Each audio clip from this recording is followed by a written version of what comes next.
The White House is defending and clarifying remarks by U.S. President Barack Obama. He said Washington does not yet have a strategy for battling the Islamic State in Syria.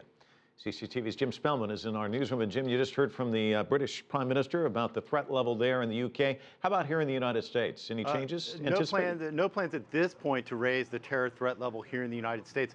White House officials said today that they have no evidence or indication that the Islamic State is actively plotting an attack here in the United States, though American authorities are closely monitoring individuals who have Western passports and have joined the IS. One way they are doing that is by beefing up screening at some overseas airports in an attempt to intercept these returning fighters.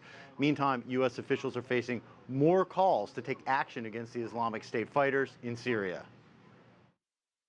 We don't have a strategy yet. That was U.S. President Barack Obama Thursday. A day later, the White House pushed back against criticism that the U.S. has been slow to act against the Islamic State, also known as ISIS, in Syria. The president was talking specifically about military options for countering ISIS in Syria. There are a number of things that we've already done as it relates to the broader situation in Syria, to confront some of the challenges there.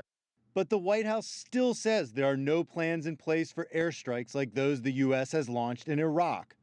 The Obama administration is reluctant to act without a comprehensive plan for what comes after potential airstrikes and is set against so-called boots on the ground in Syria or another long war like those waged in Iraq and Afghanistan.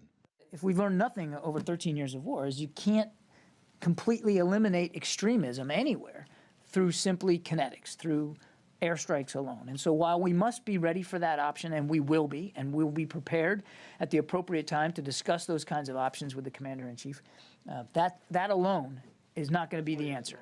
And it may be impossible for the U.S. to avoid placing at least some troops in Syria, because for airstrikes to be effective, the U.S. needs more intelligence about the Islamic State fighters. We're not sending in the 82nd Airborne or 10th Mountain Division, but we may be sending in Special Forces A-teams or other groups that are going in and have gone into other places. Meanwhile, Islamic State militants continue their bloody assault. In the northern Iraqi city of Amerli, members of the Shiite Turkmen minority are surrounded by IS militants.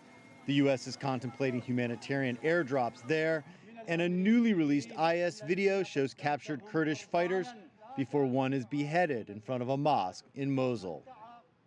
The U.S. has given no timetable, Mike, for when it may make a decision about potential military action in Syria. All right, thank you so much.